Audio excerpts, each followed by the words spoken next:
2006 వరకి కూడా మీరు ఉమ్, తెలుగు ఇండస్ట్రీలోనే ఉమ్, ఉన్నారు. ఉమ్. హీరోగా సినిమాలు చేశారు. సక్సెస్ రాలేదు. ఉమ్. ఓపెన్‌గా మాట్లాడుకుందాం.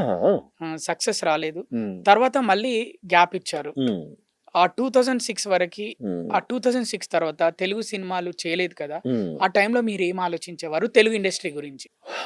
తెలుగు ఇండస్ట్రీ గురించి అంటే నాకు బ్రదర్ ఒక ఒక పర్సన్కి ఎక్కడైనా హ్మ్. సక్సెస్, అక్లెయిమ్, ఫేమ్ దొరికితే హ్మ్.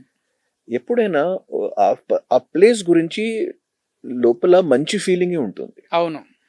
ఈరోజు కూడా ఆ, నేను హైదరాబాద్ దిగినప్పుడు కూడా నాకు ఒక స్వీట్ సూపర్ ఫీలింగ్ వస్తుంది. I feel good from inside. Okay. మీ రెండో ఇల్లులాగా. రెండు first house hmm. First house అనుకోండి. హ్మ్. ఫస్ట్ మీ మొదటి ఇల్లు ఇదే అనుకుంటున్నా. ఓకే. ఫస్ట్ హౌసే అనుకోండి మీరు. హ్మ్. సో అట్లాంటి, ఎందుకంటే ఫస్ట్ నాకు ఒక నేషనల్ లెవెల్ అక్లెయిమ్ కానీ, ఫస్ట్ ఒక హీరో స్టేటస్ తెలుగు ఇండస్ట్రీలో వచ్చింది. కానీ ఫెయిలియర్ వచ్చిన తర్వాత నాకు ఇండస్ట్రీ గురించి కాదు, కొన్ని సెల్ఫ్ డౌట్స్ వచ్చింది.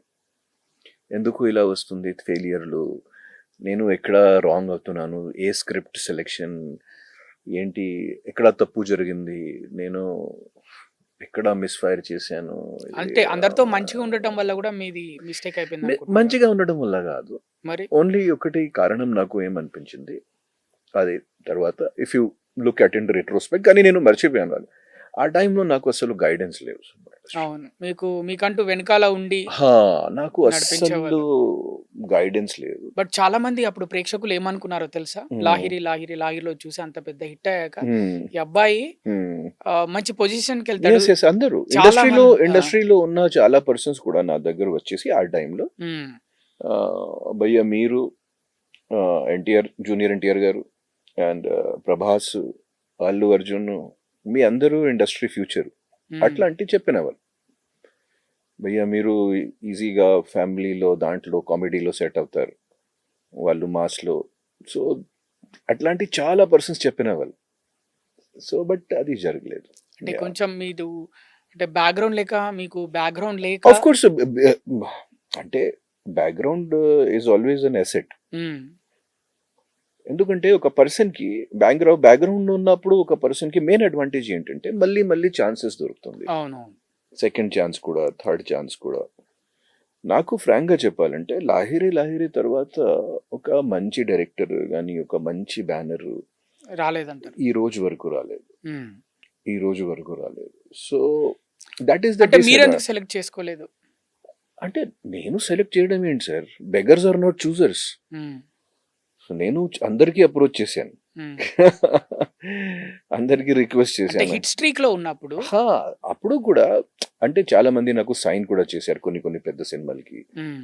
ఆ సినిమాలు జరగలేదు, మేబీ వేరే వేరే కారణాల వల్ల, నాకు హ్మ్. తెలియదు. సో నాకు తెలియకుండా చాలా జరిగింది. హ్మ్. ఇంకోటి నాకు ఆ, అసలు ఆ టైంలో మేబీ కరెక్ట్ గైడెన్స్ చేసిన వాళ్ళు లేరు. హ్మ్. అండ్ మేబీ కొన్ని నా ఇమ్మెచ్యూరిటీ కూడా చెప్పొచ్చు. హ్మ్. బట్ అది ప్రతి పర్సన్కి ఉంటుంది, that is not a problem. So తర్వాత మీరు డైరెక్టర్‌గా, లిరిసిస్ట్‌గా, రైటర్‌గా అండ్ బాలీవుడ్ అంతెందుకు హాలీవుడ్‌లో కూడా ఏదో హాలీవుడ్ లో ఒక బీబీసీ కోసం కూడా ఒక సినిమా చేశాను. సో హ్మ్. ఐ జస్ట్, ఎందుకంటే మాకు ఓన్లీ ఒకే ఒక విషయం గురించి తెలుసు, అది సినిమా విషయాల గురించి. హ్మ్.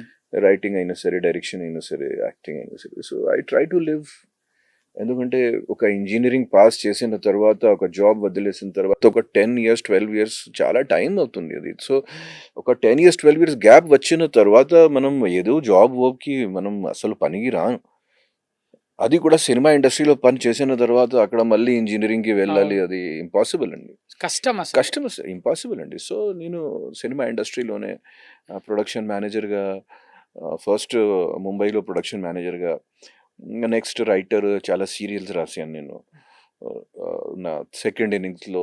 తర్వాత ఎగ్జిక్యూటివ్ ప్రొడ్యూసర్గా, నెక్స్ట్ రైటర్, డైరెక్టర్ అన్నీ చేశాను. ఓకే. బట్ ఒక సెపరేట్ లైఫ్ బిల్డ్ చేశాను హ్మ్. ఒక 6-7 yearsలో. మీరన్నీ చూసారు. సౌత్, నార్త్, అన్నీ అన్నీ అన్నీ హాలీవుడ్ కూడా కన్నడలో చూసారు. కూడా 2-3 సినిమాలు నేను చేశాను, అక్కడ కూడా హ్మ్. వర్కౌట్ అవ్వలేదు సినిమాలు.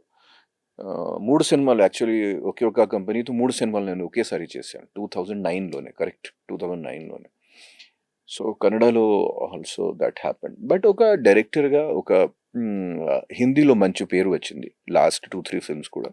ఇప్పుడు కూడా నేను ఒక మంచి సినిమా డైరెక్ట్ చేస్తున్నాను. ఒక medium budget 40 crore 50 crore cinema హిందీలో డైరెక్ట్ చేస్తున్నాను. సో దాని మీద సూపర్. చాలా అంటే కాన్సంట్రేషన్ ఉంది ఇప్పుడు ఇప్పుడు ఏ నాకు. పొజిషన్‌లో ఉంది మూవీ? ఇప్పుడు ప్రీ ప్రొడక్షన్‌లో ఉంది. Pre pre production. ప్రొడక్షన్‌లో. Last film 'Sant Tukaram' complete అయింది. అది రిలీజ్ కూడా అయింది. లాస్ట్ జూలైలో రిలీజ్ అయింది. ఓటీటీలో కూడా చూడొచ్చు. 'భక్త తుకారాం' వచ్చింది కదా నాగేశ్వరరావు గారు. అవును. Same subject cinema. సేమ్ మీరు సబ్జెక్ట్. దాన్ని హిందీలో తీశారు. దాన్ని హిందీలో లాస్ట్ ఇయర్ రిలీజ్ అయింది. సో ఇప్పుడు వచ్చే మూవీ ఎలాంటి జోనర్ మూవీ తీయబోతున్నారు? డివోషనల్ స్పిరిచువల్ హ్మ్. Spiritual kind of cinema. అంటే అదైతే మీరు ఈజీగా హ్యాండిల్ చేయగలుగుతారు. ఇప్పుడు అంటే కొంచెం ట్రెండ్స్ మారింది కదా, కొంచెం హ్మ్. ఈ కాంతారా సినిమాలు అన్ని అవునవును. సినిమాల తర్వాత కొన్ని ట్రెండ్స్ మారింది. సో ఇది తులసిదాస్ గారు మీద ఇది ఒక బయోపిక్. సేమ్ తులసిదాస్ గారు అంటే రామ్ చరిత్ మానస్ రాశారండి, హ్మ్. హనుమాన్ చాలీసా రాశారు. సో అతనిది బయోపిక్ ఉంది. So that I'm doing in Hindi, super. Writer డైరెక్టర్గా. సో అది, so that is in pre production. అక్టోబర్లో షూటింగ్కి వెళ్ళొచ్చు. So all the best sir. Thank you పెద్ద హిట్ అవ్వాలని కోరుకుంటున్నాను. దట్స్ మా ఛానల్ తరపున. ఎస్ ఆ, థ్యాంక్ యూ సో మచ్.